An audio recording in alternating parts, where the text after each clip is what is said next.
Hello, my name is Dana Washington. I'm a real estate investor here in the city of Pittsburgh. I want to be able to give back when others aren't. I'm a local.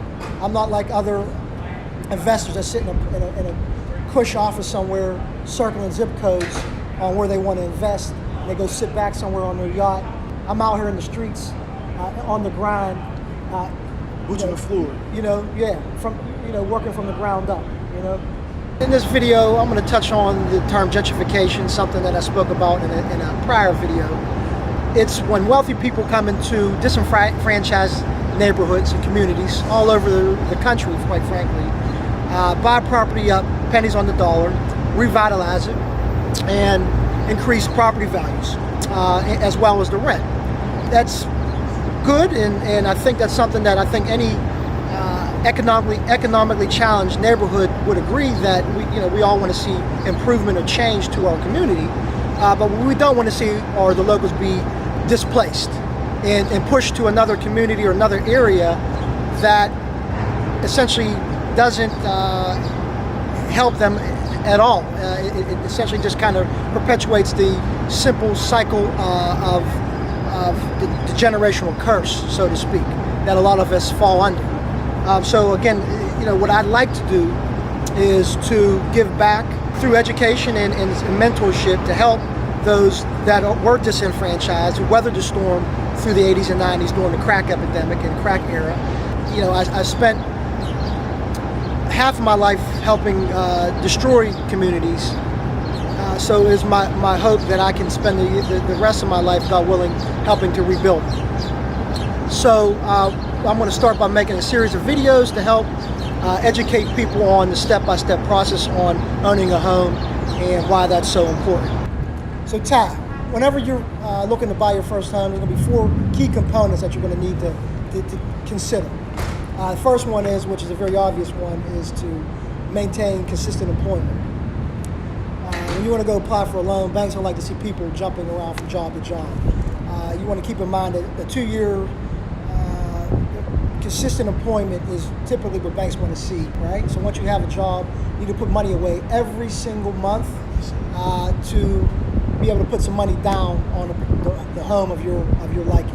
Let's just say you go and you go apply for a loan and you get denied, right? For whatever reason, credit, employment, debt to income ratio. Then there's another option out there. And that option is to buy on a land contract or with seller financing. In that particular case, you're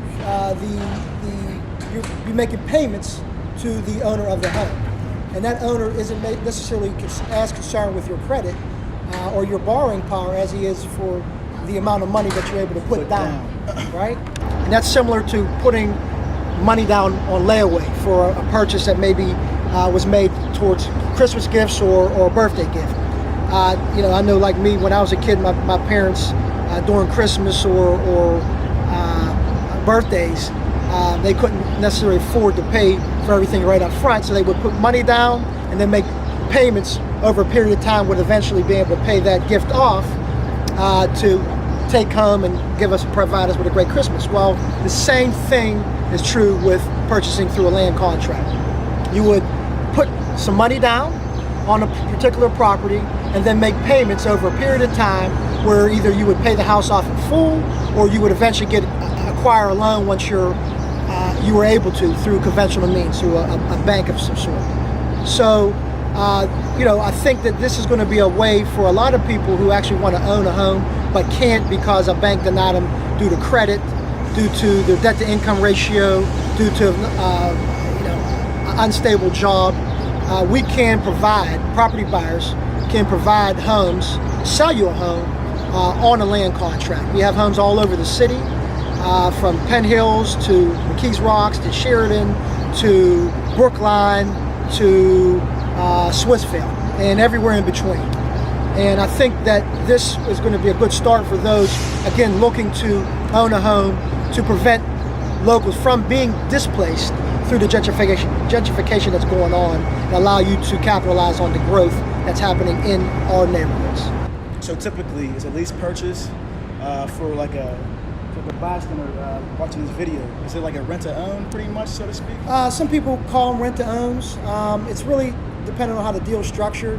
I think with a lot of rent-to-owns, the monthly payment isn't applied to the principal. Here at Property Buyers, if we're selling you a home on a land contract or with seller financing, we're going to make sure that part of your monthly payment is being applied to principal.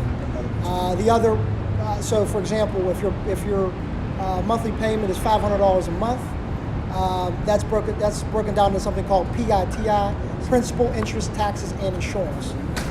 No different than a mortgage you pay back to a bank. So say you put 10 down, how much do you need, and like just in case someone breaks down? Okay. So I would say typically 8 to 10% of the sale price is what you need to put down. You want to have a cash reserve in the event that something goes wrong. I mean, there's really not a magic number out there in terms of what you need to have put aside. My advice would be to do your due diligence up front before buying the home. So do a home inspection to see what's wrong with the house and what the house maybe what has been updated on the house, right? So then from there you can make an educated guess or determination on what you feel like you need to put down. Right. With all that said, I am currently and actively buying and selling homes in the city of Pittsburgh, quite frankly all around Allegheny County. So if you need help evaluating a deal, you know someone who's selling a property, whether it be through divorce, inheritance, or just old age and are unable to maintain the property, please reach out to me and I'd be more than happy to make you an offer or not make you an offer depending on your situation. Quite frankly, what I'd like to do when assessing a property is to create a solution to a homeowner's problem. And sometimes that solution may be to just walk away and not make the deal if it's not in the best interest of the seller, as well as it would be for us here at Property Buyers. At the end of the day, we have stuff to do. We'll be releasing more videos in the near future with more educational content. And in the meantime, if you have any questions or comments, feel free to comment below. And I'll be more than happy to get back to you and answer any questions you have. That's it. Yeah, that's correct. That's it. Get that money. Money team, man.